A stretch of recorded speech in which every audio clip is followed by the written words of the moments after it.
I'm not the only one who can't say why across the earth. See you life and death reduced into a product of us. Not enough to see us break them to the bloodiest of us. They can't go breath this reducing us. Everyone was saint. You'll say you can't deny, deny. So pray underneath.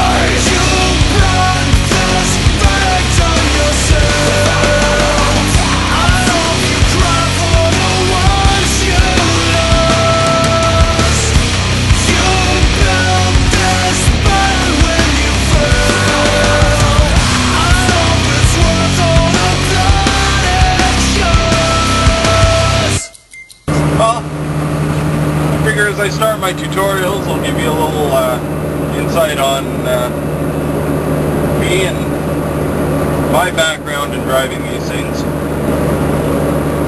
Basically, I've been driving these things since I was like 4 years old. And they were about this long, you know.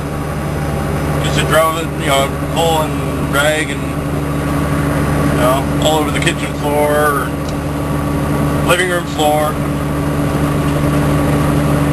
My dad drove transit out in Toronto, Canada there. Ever since I was born. I was darn near born on a bus. That's where I got my need to drive. Started driving the highway coaches, taking tours like with the seniors and that, taking them down to Reno and taking, you know, like German or Asian tours all across British Columbia. Did that for a while. That was pretty good, but I decided to obtain my Class 1, which is to drive the trucks. Did that about 4 years ago, and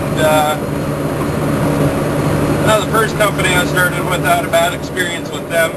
It seemed like a good company, but their equipment was crap. So I looked through the trucking paper and found QuickX.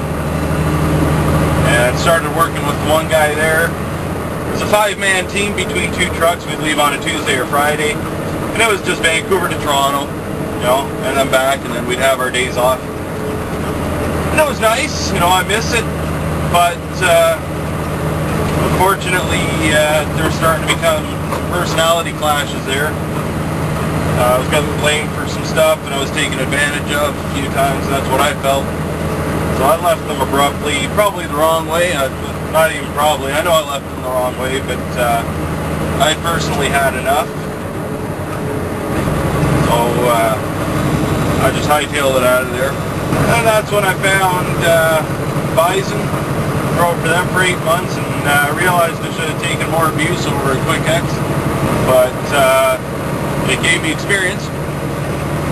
With the buses, I drove all automatics. But it gave me that feel of a bigger vehicle. When I got into one of these, I figured there really wasn't going to be much difference between a bus and a truck, other than the fact that you're longer, you got an arctic point, I'll be shifting. For the most part, I think the buses did kind of help me understand the way a bigger vehicle will move. But at the same time, I learned about as much as I had already known. Like, it was kind of a 50-50 thing. So, you know, my shifting, I always had problems with that. I still to this day have problems shifting, and still to this day have problems shifting, and still to this day have problems shifting. You know, it's been 4 years. When I started a QuickX there, the one truck that would leave, it was a Peterbilt 387, and it was an automatic, or it was 13 speed. And then the International on the other day that I would leave was an automatic. And my personal opinion is the automatics suck. I like the comfort of knowing that I'm going to be staying in the gear that I put it in. And I mean, this comfortable it is to just lay your foot into the throttle, yeah, it's got its problems. I don't necessarily like it. In the car is one thing, but for these things I just feel more comfortable having to stick here and shift in the gears. And it feels more like a truck. Yeah, Bison there, they were the auto. It was the automatic.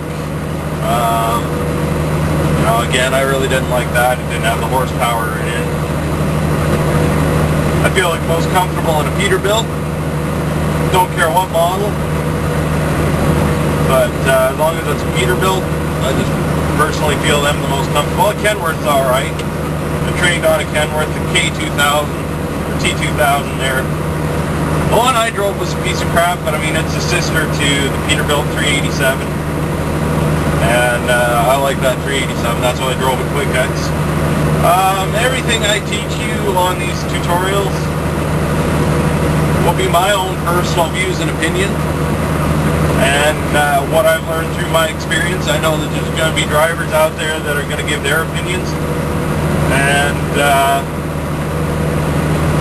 you know, I'm expecting that already, because yeah, we all have our own views and opinions on how these things should be handled,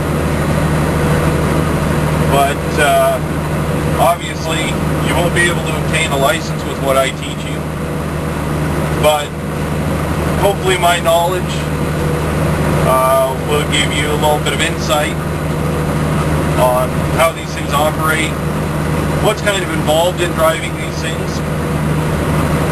You know, there's a lot of people out there that are just getting their license because they figure there's a lot of money in it. They really don't know what's required of a driver, you know. I'll tell you one thing. Yeah, there might be money in this industry, but at the same time, it's a gamble. I gambled, and I lost big time, and that's when I came over here. Not to say that I'm not going to try leasing again, but I'll know what to watch out for. I'll just put it that way. But, you know, my knowledge not only is my 4 years experience, but is also the experience of one of the team drivers I drove with there. He had, at that point, 10 years. I guess he's probably close to 12 years of driving experience now. But, you know, as it started to go bad there at the end, personals, that guy could drive a truck. Like, I haven't seen anybody drive a truck before, so, you know, it's kind of sad what happened there, Quick X, but, you know, if I ever got to meet up with them and have a coffee and explain what was going on in my head, the reason I had to leave like that, you know, getting a friendship back with them, you know, I wouldn't mind. I'm not going to look for a job again there, because I went back to them once, and it didn't work out, you know, so I'm not even worried, you know. Team just isn't my thing. That's one thing you got to think about, but that's going to be for another video. I might get through a couple of videos here, all the prep work. I'm, you know, starting to think about driving, and then once I get back out onto the highway there, I got my application in at a couple of places now that I'm looking at, and see what happens. But once I get back out on the highway, that's when I'll get into the operations of driving a truck. Right now, like I said, it's just going to be personal, you know, thoughts and, you know, the mentality you have to drive these things, and why you should and maybe why you shouldn't, you know. But I think I'll wrap this video up for now. Got a few outtakes for it already for the next outtake video, so that probably won't take too long to start building up there. Anyways, I do hope that you find my videos educational, and if even one person learns something, then I know that I've done my desire for this hobby called YouTube.